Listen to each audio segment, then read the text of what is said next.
Good morning दोस्तों, Sidhu winner classes के YouTube platform पे आपका हार्दिक स्वागत है। ना संघर्ष ना तकलीफ तो खाक मजा है जीने में, बड़े बड़े तूफान थम जाते हैं जब आग लगी हो सीने में। इसी के साथ देखिए आज हम लोगों का आज का जो टॉपिक है भारत की स्वतंत्रता है। और पिछला जो हम लोगों का सिलेबस था वो भारत छोड़ो आंदोलन कल हम लोग पढ़ लिए थे, और आज का टॉपिक हमारा क्या है, भारत की स्वतंत्रता।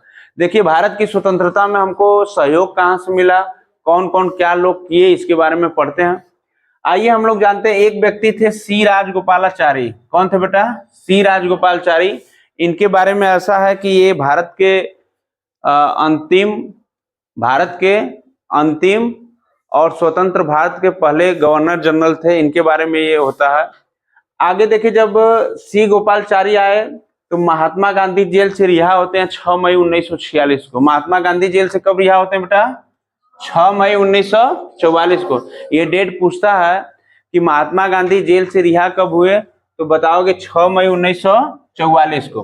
ठीक है। जब जेल से रिहा होते हैं तो आते हैं, तो इनको ये पता चलता है कि भारत में जो राजनीतिक दल हैं कांग्रेस और मुस्लिम लीग, ठीक है, मुस्लिम लीग का एक अलग ही अलाप था कि हमको पाकिस्तान चाहिए चाहे किसी हालत में, धर्म के आधार पे हम लोग मुस्लिम लोग एक अलग राष्ट्र की स्थापना करना चाहते हैं और हम लोग अलग रहेंगे। ठीक है।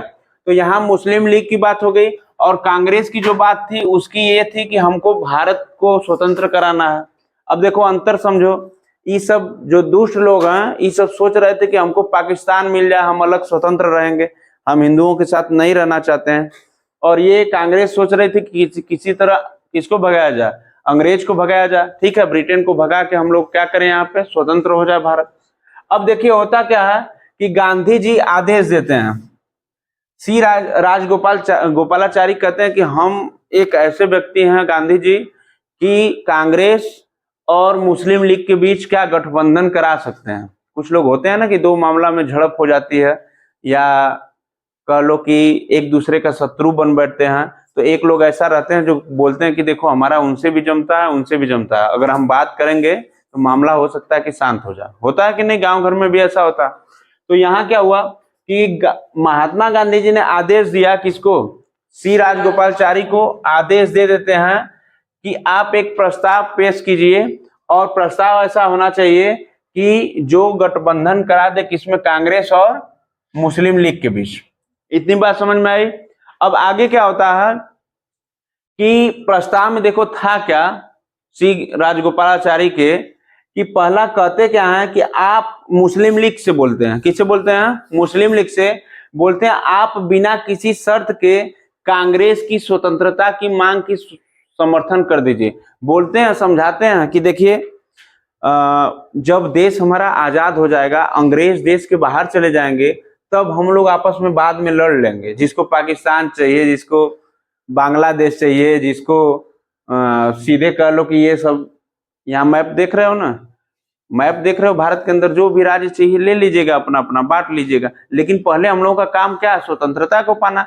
लेकिन मुस्लिम लीग को ये भाता नहीं है। मुस्लिम लीग एकदम जिन्ना जी कसम खा लिए हैं, देखिए हम कुछ नहीं मानने वाले हैं, जो हमको आप कहिए सुनिए, हमको केवल पाकिस्तान से मतलब। ठीक है। दूसरी बात देखो यहाँ क्या हुई, मुस्लिम लीग अंतरिम सरकार के गठन में सहयोग करे। जो हम लोग अंतरिम सरकार बनाएंगे, संविधान बनाएंगे, कौन प्रधानमंत्री बनेगा, कौन गृह मंत्री बनेगा जब देश आजाद हो जाएगा, क्योंकि देखो निकट है, हम लोग 44 में है और 1947 में आजाद हो जाएंगे। ठीक है। देखिए यहाँ युद्ध, विश्व युद्ध, द्वितीय विश्व युद्ध चल रहा था उस समय। द्वितीय विश्व युद्ध बेटा चल रहा था के बाद उत्तर पश्चिम और पूर्वी मुस्लिम बाहुल्य इलाका, बाहुल्य का मतलब होता है जहां पे मुस्लिमों की संख्या अधिक है। ठीक है। बाहुल्य इलाकों का सीमा निर्धारण एवं जनमत संग्रह होगा। अब यहां तक कह दिए सी राजगोपालाचारी कि देखिए ये जो सीमा निर्धारण है आप लोगों का, जहां पे संख्या ज्यादा है, हम उसका सीमा रेखांकित कर देंगे कि केवल आप ही लोग वहां पे रहेंगे, दूसरा व्यक्ति हिंदू धर्म का, क्रिश्चियन का या बौद्ध धर्म का, ये लोग नहीं जाएंगे वहां पे। ठीक है। लेकिन इसके बाद भी क्या किए, ये सब नहीं माने। आगे देखिए क्या करते हैं। अब कहते हैं कि सी राजगोपालाचारी जो थे ये बिहार गए बेचारे गठबंधन कराने में दोनों के बीच। अब हुआ क्या कि महात्मा गांधी कहे कि अब हम बात करते हैं जिन्ना जी से, देखिए क्या मुस्लिम लीग वालों से क्या करते हैं। तो महात्मा गांधी ने जिन्ना से बात की और मनाने की कोशिश की, और मनाते कैसे हैं उनको बढ़ा चढ़ा कर व्याख्या करते हैं उनके पास कि देखिए आप कायदे आजम हैं, क्या है, कायदे आजम उपाधि भी दिया कि जिन्ना जी देखिए आप बहुत अच्छे इंसान हैं, कायदे आजम हैं, द ग्रेट लीडर हैं, आप महान नेता हैं देश के, ठीक है, और की उपाधि दी। लेकिन गांधी जी की लाख कोशिशों के बावजूद, ये दुष्ट व्यक्ति था, ये जब दुष्ट था तो ये सीधे कहा कि देखिए गांधी जी हमको बहकाइए फुसलाइए मत, हम बस सीधी बात है कि हमको पाकिस्तान दे दीजिए, हम पाकिस्तान की मांग कर, ठीक है। देखिए लियाकत देसाई समझौता होता है, क्योंकि गांधी जी जिन्ना को मनाते हैं और जिन्ना नहीं मानता है, ठीक है।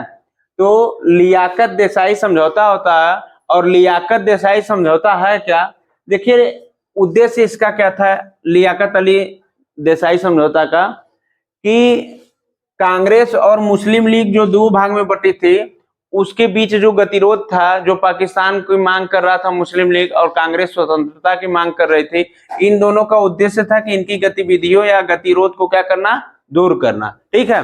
आगे देखिए लियाकत कौन है, लियाकत अली एक मुस्लिम जिन्ना जी थे, मुस्लिम लीग के अध्यक्ष थे जिन्ना, और उनके बाद पार्टी का दूसरा जो नेतृत्व कर रहा था उसका नाम था, जिसको बेटा उप नेता कहते हैं, ठीक है। मान लो जैसे घर में तुम्हारे दादाजी क्या हैं, घर के मालिक हैं, तो दादाजी के बाद जो बड़ा व्यक्ति रहेगा वही घर का मालिक रहेगा दूसरा, ठीक है। तो उसी तरह जिन्ना के बाद मुस्लिम लीग में जो सबसे अच्छा नेता था उसका क्या नाम था बेटा, लियाकत अली, क्या नाम था, लियाकत अली, इसलिए इसका लियाकत नाम पड़ा, ठीक है। आगे देखते हैं हम लोग, भूला भाई देसाई, ये बेटा केंद्रीय व्यवस्थापिका के सदस्य थे, ठीक है, केंद्रीय व्यवस्थापिका में इनका स्थान था, तो इसलिए इसका नाम क्या रख दिया गया, लियाकत अली, देखिए यहां से हो गया लियाकत और देसाई यहां से हो गया, तो लियाकत देसाई का मतलब समझे, ये लियाकत अली के नाम से पड़ा और ये भूला भाई देसाई के नाम से देसाई पड़ा, इसलिए इसका नाम रखा गया लियाकत देसाई समझौता।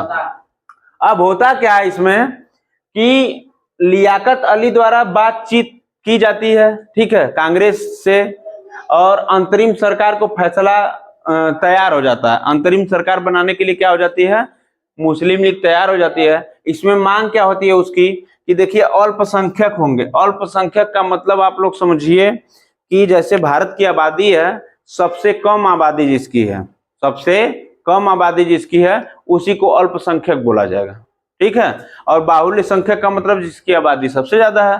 तो इसमें क्या हुआ कि अल्पसंख्यक कांग्रेस और मुस्लिम लीग के सदस्यों की संख्या बराबर होगी। अब देखो कांग्रेस में जितने सदस्य रहेंगे उतने ही सदस्य जुड़ेंगे किससे, मुस्लिम लीग से, और उनकी संख्या क्या होनी चाहिए, बराबर होनी चाहिए, ठीक है। इतने पे बात क्या हुई, फाइनल हो गया लियाकत देसाई समझौता, ठीक है। अब हम लोग पढ़ते हैं आगे के क्रम में वेबल योजना, कौन सी योजना, वेबल योजना। वेबल योजना जो आई 1945 में आई, ठीक है, और इसका मुख्य उद्देश्य क्या था, इसकी पृष्ठभूमि क्या थी, हम लोग जानते हैं और समझते हैं। देखो जो पृष्ठभूमि थी बेटा, द्वितीय विश्व युद्ध क्या हुआ, समाप्त हो गया, द्वितीय विश्व युद्ध समाप्त हो गया। बहुत ही खुशी की बात है, भारत के लिए भी खुशी की बात थी कि अब युद्ध समाप्त हो गया है। तो ब्रिटेन के प्रधानमंत्री थे उस समय कौन, विंस्टन चर्चिल, ब्रिटेन के प्रधानमंत्री कौन थे, विंस्टन चर्चिल। और इन्होंने किया क्या कि भारत की स्थिति को देखते हुए, स्थिति बड़ा नाजुक थी, नाजुक का मतलब ये होता है कि मुस्लिम लीग और कांग्रेस पार्टी जो कि सबसे बड़ी पार्टी थी उस समय आपस में लड़ रही थी, इन लोगों को समझ में नहीं आ रहा था कुछ, ये लोग अलग राष्ट्र का मांग कर रहे थे। तो ब्रिटेन के प्रधानमंत्री विंस्टन चर्चिल ने एक क्या बुलाई, बैठक बुलाते हैं, और बैठक में किसको बोलते हैं, वायसराय लॉर्ड वेबल को बोलते हैं कि आप लंदन आ जाइए। जो भारत के वायसराय उस समय कौन थे, लॉर्ड वेबल, तो उनको बुलाते हैं कि आप भारत आ जाइए। जब देखिए लंदन बुलाते हैं, तो लंदन अब जब बुलाते हैं तो 3 लोग शामिल होते हैं उस बैठक में। वेबल योजना में लंदन में जब बैठक होती है तो 3 लोग शामिल होते हैं। कौन कौन लोग शामिल होते हैं उनका नाम कभी कभी एग्जाम में पूछ देता है। तो बैठक में कितने लोग शामिल होंगे, 3 लोग। पहला जो वायसराय था भारत का, लॉर्ड वेबल शामिल होगा। कौन होगा बेटा, लॉर्ड वेबल। और दूसरा जो शामिल थे विंस्टन चर्चिल जो पीएम थे, ब्रिटेन के पीएम थे, इनका नाम आप लोगों को नहीं भूलना है, ठीक है। एग्जाम में पूछता है कि स्वतंत्रता के समय ब्रिटेन के प्रधानमंत्री कौन थे, तो विंस्टन चर्चिल थे। आगे देखिए एमरी, कौन थे बेटा, एमरी, ये भारत के सचिव बनाए गए थे। तो ये 3 लोग शामिल हुए, लंदन में बैठक हुई, और देखिए बैठक समाप्त कब होती है, 14 जून 1945 को। कब समाप्त होती है बेटा, 14 जून 1945 को। और जब बैठक समाप्त होती है तो वेबल कहाँ आएंगे, भारत आएंगे, ठीक है। और भारत आएंगे एक प्रस्ताव लेकर।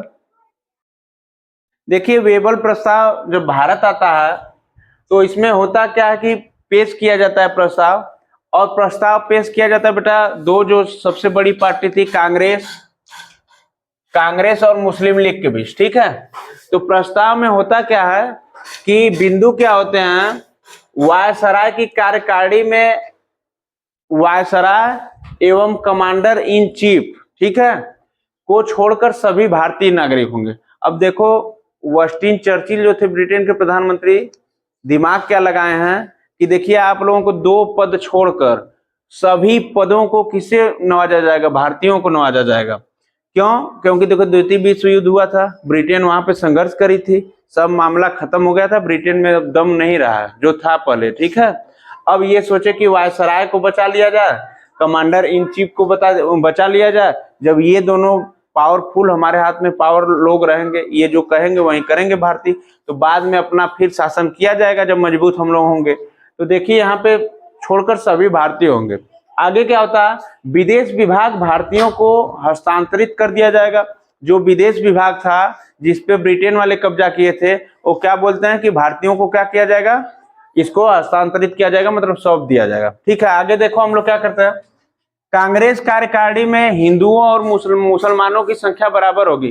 कांग्रेस जो पार्टी है उसमें बेटा हिंदुओं और मुसलमानों की संख्या क्या होगी, एक समान कर दी जाएगी, बराबर कर दी जाएगी। जो मांग थी, किसकी मांग थी, सचिव की मांग थी ना, जिन्ना के बाद जो व्यक्ति था। उसके बाद देखो क्या होता है, राजनैतिक कैदी जो कि राजनीति की वजह से लोग फंसाए गए थे, जेल में बंद थे उस समय, तो इन कैदियों को क्या कर दिया जाएगा, रिहा कर दिया जाएगा। और इन सभी मुद्दों पर चर्चा के लिए शिमला में बैठक कराई जाएगी। शिमला में बैठक होगी तो इन सब मुद्दों की चर्चा के लिए कहाँ पे बैठक की जाएगी, शिमला में। तो देखो हम लोगों का शिमला सम्मेलन होता है, डेट पूछता है कि शिमला सम्मेलन कब होता है, तो यहाँ पे बताओगे कि शिमला जो समझौता चलता है हमारा, स्टार्ट होता है बेटा 25 जून को। कब स्टार्ट होता है, 25 जून 1945 को स्टार्ट होता है, और ये चलता है 14 जुलाई तक। कब तक, 14 जुलाई तक, लगभग 19-20 दिन, ठीक है। और इसमें शामिल कौन कौन होता है, पूछता है कि शिमला समझौता में शामिल कौन कौन हुआ है, बताओगे, कांग्रेस पार्टी, कौन पार्टी, कांग्रेस पार्टी, मुस्लिम लीग, कौन सा बेटा, मुस्लिम लीग, और एक दल था अकाली दल। कौन था अकाली दल, जो कि युवाओं से प्रेरित था, उसमें केवल ज्यादातर युवा लोग थे। मैं बताया था ना कि गांधी जी बोले थे कि अगर मैं गिरफ्तार हो जाऊं, कांग्रेस के बड़े नेता या भारत के बड़े नेता गिरफ्तार हो जाए, तो ये हमारा जो आंदोलन चल रहा है रुकना नहीं चाहिए, ये आंदोलन युवाओं को करना है, ठीक है, आगे आकर। तो वही जो अकाली दल बना था युवाओं का था, ठीक है। उसमें बताए थे हम पिछले सेशन में कि कौन कौन शामिल हुए थे। देखिए भारत के कुल 21 प्रतिनिधि हिस्सा लिए, कितने प्रतिनिधि बेटा, अब देखो कांग्रेस, मुस्लिम लीग, अकाली दल, तीनों से मिलाकर कितने प्रतिनिधि शामिल हुए, 21। अब ये करेंगे क्या, पूछता है एग्जाम में कि कांग्रेस के मुख्य सदस्य किन किन लोगों ने हिस्सा लिया, और मुस्लिम लीग के मुख्य सदस्य किन किन लोगों ने हिस्सा लिया। तो कांग्रेस में बताओगे मौलाना आजाद, कौन बेटा, मौलाना आजाद। और दूसरा जो व्यक्ति था जवाहरलाल नेहरू, कौन था, जवाहरलाल नेहरू। तीसरा जो व्यक्ति था सरदार पटेल, कौन थे, चौथा व्यक्ति था खान अब्दुल गफार खान, कौन था, खान अब्दुल गफार खान। देखो मोस्ट पावर ऑफ कांग्रेस, ये जो मोस्ट पॉपुलर जोड़ी थी इन लोगों की, 4 लोगों की, इसमें देखो गांधी जी ने शिमला सम्मेलन में भाग नहीं लिया था। तो क्वेश्चन इंपॉर्टेंट पूछता है, लिख लेना कॉपी में, कि कांग्रेस पार्टी से गांधी जी शिमला सम्मेलन में नहीं आए थे, ठीक है। पूछता है कि गांधी जी आए थे कि नहीं आए, तो क्या बताओगे, शिमला सम्मेलन में नहीं आए थे। ठीक है, ये 4 मुख्य लोग थे, और भी बाकी लोग थे। तो एग्जाम में मुख्य लोग पूछता है तो बाकी लोग को जानकर हम क्या करेंगे, बाकी लोग का जब एग्जाम में आता है, IAS PCS का एग्जाम जब होगा UPSC का, वहां जरूरत है, अभी आप लोगों की जरूरत है नहीं। ठीक है, बाकी देखो मुस्लिम लीग से कौन कौन आया था मुख्य लोग, तो बताओगे मोहम्मद अली जिन्ना। मोहम्मद अली सबसे दुष्ट प्राणी था, पहले बहुत अच्छा था, उदारवादी था, लेकिन पता नहीं इसको क्या हो गया। आगे देखिए लियाकत अली, कौन था बेटा, लियाकत अली। और तीसरा इस्माइल खान, तीसरा कौन है, इसका नाम था इस्माइल खान। ठीक है, इसके बारे में एक पत्रिका छपती है जीवनी। ठीक है, तो इस्माइल खान, उसके बाद अब्दुल रब निश्तर, कौन है बेटा, अब्दुल रब निश्तर। तो 4 लोग मुख्य लोग किससे भी थे, मुस्लिम लीग से थे। तो ठीक है, यहां देखते हैं, देखो गांधी जी, जैसा कि हम बताए हैं कि गांधी जी शिमला सम्मेलन में शामिल नहीं हुए, लेकिन एक फैक्ट होता है कि गांधी जी उस समय शिमला में ही थे और शिमला सम्मेलन में शामिल नहीं होते हैं। ठीक है, इसीलिए एग्जाम में क्वेश्चन बार बार पूछता है कि गांधी जी शिमला सम्मेलन में शामिल थे या नहीं थे। जो पढ़ा रहता है डीपली नॉलेज जो कर देता है, बाकी तो लोग कहाँ से कर पाएंगे। ठीक है, देखो बैठक होती है, बैठक होती है, और बैठक जो होती है वेबल योजना जो हमारी थी, ब्रिटेन से विंस्टन चर्चिल द्वारा भेजी गई थी, उसी योजना को इसमें बोला जाता है, उसी योजना को क्या किया जाता है, बोला जाता है। और बैठक के दौरान बात होती है कि हिंदू और मुस्लिम की संख्या कार्यकारिणी में जो होगी, कार्यकारिणी में हिंदू और मुस्लिम की संख्या क्या होगी बेटा, बराबर होगी। क्या होगी, बराबर होगी। और कहते क्या है, अंग्रेज जो थे बोलते क्या हैं कि देखिए 100 लोग रहेंगे अगर कार्यकारिणी में, तो 100 लोग हिंदू होंगे, 100 लोग हिंदू होंगे।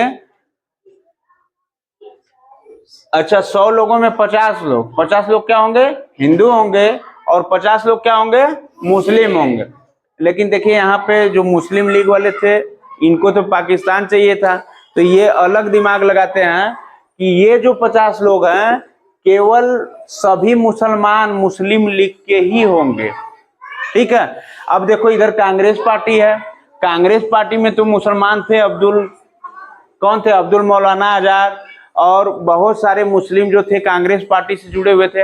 अब ये जो कांग्रेस पार्टी के मुसलमान इसमें भी तो शामिल हो सकते थे, लेकिन ये कह रहे थे कि नहीं, केवल हमारे पास मुस्लिम लीग के ही सदस्य 50 जुड़ेंगे। तब कांग्रेस नाराज हो जाती है, और कांग्रेस नाराज हो जाती है कि हमारे पास भी अच्छे अच्छे मुसलमान हैं, तो यही नाराज होती है। और कांग्रेस ने क्या करती है, कांग्रेस कहती है कि हम देश की सबसे बड़ी पार्टी हैं, और हम किसी धर्म, एक धर्म को लेकर नहीं चलते हैं, हम सर्व समाज को लेकर चलते हैं, और हमारी क्या है, सामाजिक पार्टी है। तो ये क्या करते हैं, रिजेक्ट कर देते हैं। और रिजेक्ट का डेट पूछता है कि रिजेक्ट कब होता है, 14 जुलाई 1945 को। 14 जुलाई 1945 को कांग्रेस इस प्रस्ताव को क्या करती है, शिमला सम्मेलन को रद्द कर देती है। ठीक है, thanks for watching my class my video.